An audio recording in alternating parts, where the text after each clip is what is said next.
Is God an ancestor? How many ancestors do you know? Or knowing ancestors is demonic? Afro Ancestry Critical Review. Please answer the following questions. How many ancestors do you know going back? Do you have a family tree? If yes, how far does it go? Who has taught you about God? Your mother, father, grandparents, books, television, the mosque or church? Christianity labeled African ancestors pagan. If you don't know your ancestry, you have no roots. If you are of African origins and you cannot count more than 10 ancestors on your paternal side and your maternal side, you are lost. Knowing your ancestry gives you a solid foundation and purpose to live. Atema, North Africa. Chima, Western Africa. Tsoede, Western Africa. Batwa, Southern and Central Africa. Shango, Western Africa. Kintu, Central Africa. Tovela, Tanganyika, Mbire. Mguni, Southern Africa. First ancestor on earth. To remember your ancestor is to keep them alive. Who was the first ancestor? The very first human? Was it Adam or Eve? No, not either. The first ancestor was a woman. They say her name was Dinkinesh. In the year 1787, upon seeing all the evidence of Africa in ancient Kemet, Count Constantine de Volney wrote, "Just think that this race of black men, today our slave and the object of our scorn, is the very race to which we owe our arts, sciences, and even the use of speech." Constantine de Volney has said it all. Kemet, which is Africa. You can read Stolen Legacy. Know thyself. Stay awake. African, Pan-African. But you have to know your ancestry. While Christianity, Judaism, and Islam says you shouldn't know anything about your ancestry, these train you to forget your ancestors. Yet in the Torah, they are ancestors. In the Koran, you find this ancestor of Muhammad. You find this family tree of the prophets. You also find the family tree of Jesus Christ. You also find that your walk into these religions leads you away from your ancestors. Why should you believe or follow these religions that teach you to ditch your ancestors, or that teach you not to remember your ancestors but to remember their ancestors? Even other groups, atheists, claim ancestry, teach about ancestry. See, this is the link to Saxe-Coburg family tree, or the current British royal family. There they are. That's their family tree. George V, Mary of Teck, George V coat of arms. There are even claims that the British royal family came from the Jews.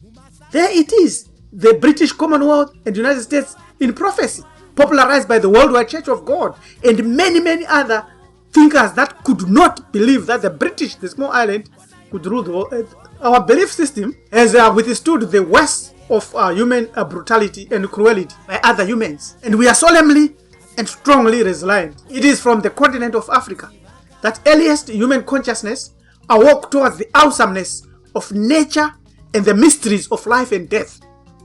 Therefore, the ideas of God were formulated in Africa. Without knowing your ancestors, you have no rungs to climb up the ladder to the ultimate creator.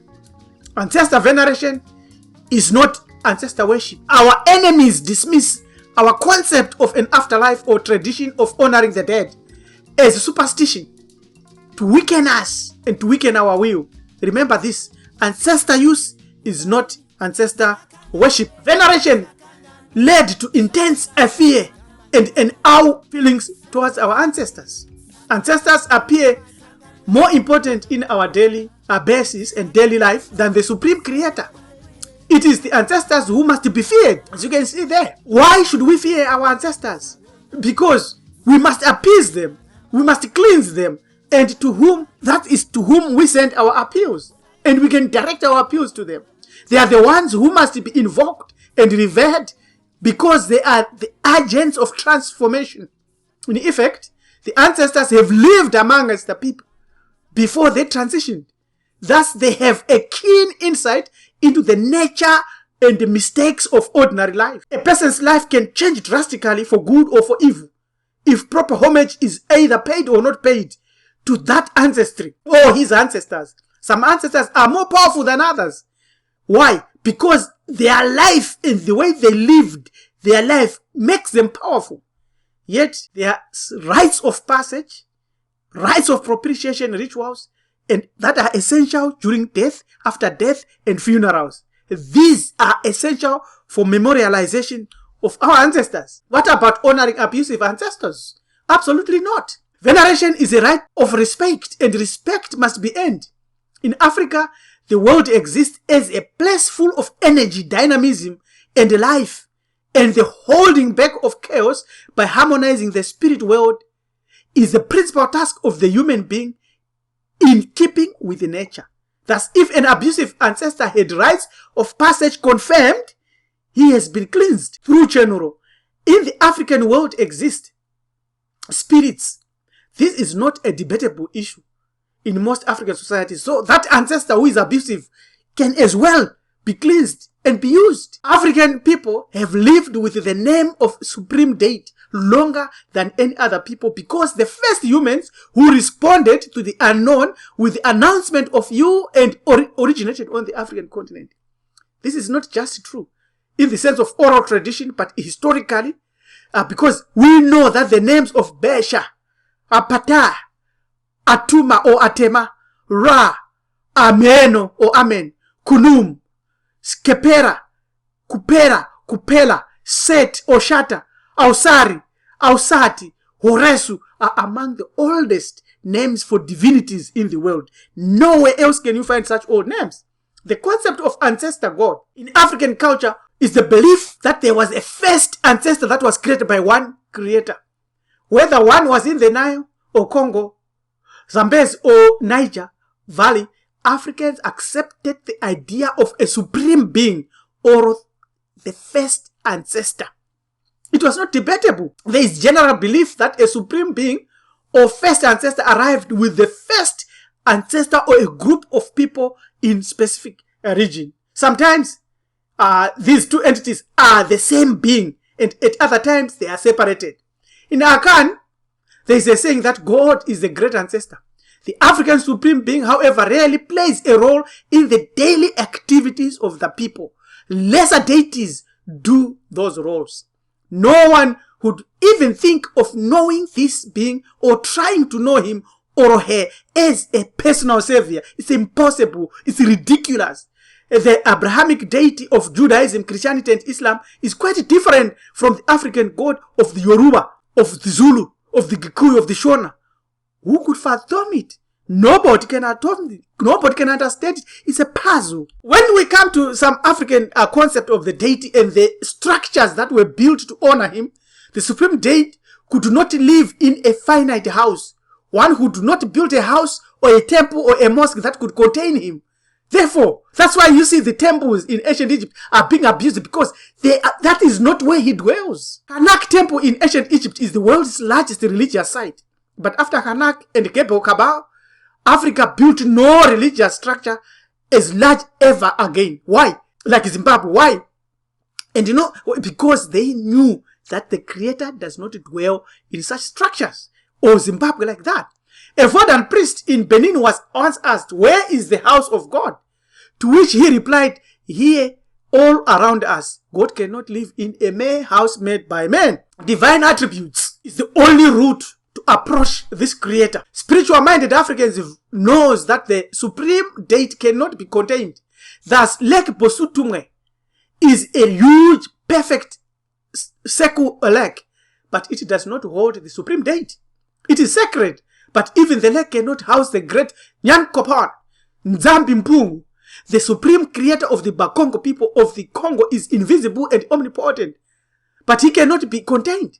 He intervenes in the creation of every person, indeed in the creation of everything. Humans render him no worship because he does not need it and is inaccessible anyway. Therefore, Nzambi, the sovereign master, cannot be approached. Yet it is Nzambi who watches every human being and then takes him out of life or into death. Families have small shrines in many societies, and the father, mother, or the son may simply salute the supreme deity who created heaven, the sun, and the earth. But for strategic living in the community of humans, it is the lineage date, it is the ancestry, it is the kinship ancestors that are very important. The Mari triad of the Shona region and his date is Marin Matopos, is the father, mother, and son. This date is related to the legendary king Sororenzo, for whom a cave is named in Matopo Hills of Zimbabwe as Zimaguru. Given the numerous titles found amongst the Shona of Zimbabwe, it should come as no surprise to the reader or to anybody to hear that the complexity and the diversity of the idea of God in African cultures, philosophical issues.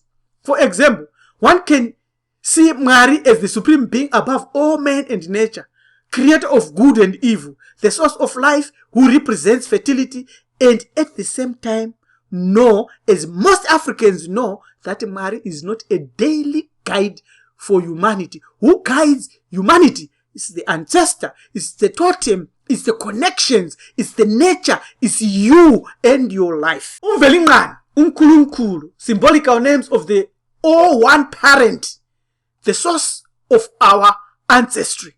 Mgunis have given the supreme being many praise names, but in effect the supreme deity is a creator God.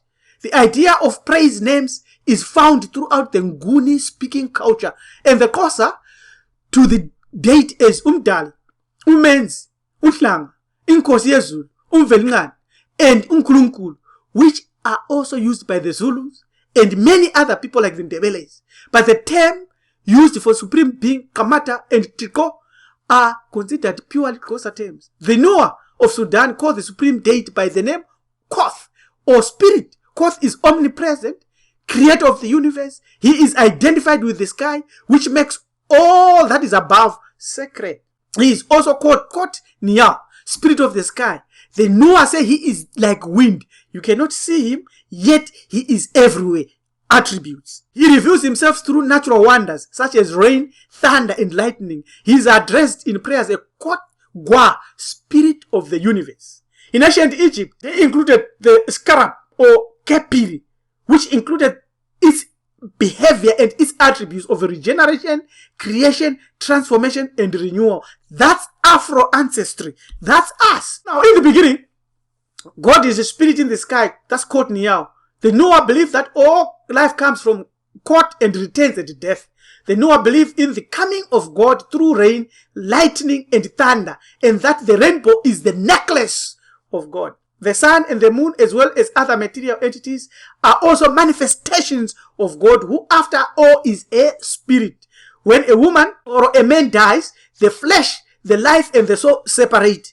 The flesh is committed back to the earth, while the breath of life goes back to the Creator via ancestral root. The soul that signifies the human individuality and personality remains alive as a shadow or a reflection and departs together with the ox sacrificed to the place of ghosts, wherever that place is. We will not care to know. Now, the Nupe people of Nigeria believe the universe consists solely of God. The world, the sky, and the earth. Natural phenomenon is said to be Nya Soko, or of God. God is referred to as Soko or Soki, Lord, and Lopka, far away. Soko is omnipresent and appealed to in language of their daily lives. Although always near, they do not know exactly where Soko is or what he looks like. Soko is omnipotent, omniscient, the only God, creator of all things, good and evil. They believe all life comes from him, and when not incarnate, exists in the sky with him. Soko brings about that which is desired to come. Conception, birth, and ritual ceremony are gifts. To seek further understanding of him is moot, because there is no further knowledge to be learned. We must learn from all. In conclusion, therefore, Christianity, Judaism, and many other religions have not answered questions. They know nothing. They've committed spiritual genocide by cutting our link to the ancestors, by defiling the concept of ancestors as ancestor worship. The greatest one is our ancestor. The Creator created the lesser divinities. High achieving individuals in this life become our sacred ancestors. In death, all humans, present and future, must be rited in funeral ceremonies. The wise instituted those ceremonies for a purpose, to cleanse them, to give them a clean bill as they go through the weighing of their heart. We name and call our ancestors in times of happiness, religious activities, crisis and tragedy. If we do not know our ancestry, we are lost and rootless, and we have no foundation, and we are not even connected to them or to life. We are living an illusion. Interact with ancestors. You must not have less than 10 from each side. Basically, you also must have 2 or more totems, and an obligation to teach our children and spread such messages to all Africans. Thank you very much. Subscribe to our channel, Hamiti Hebrew Ethics. This is Priest Teacher Rabbi LM Tumizulu. You can contact us at these 2 emails. This is our website, and visit us. Thank you. Goodbye.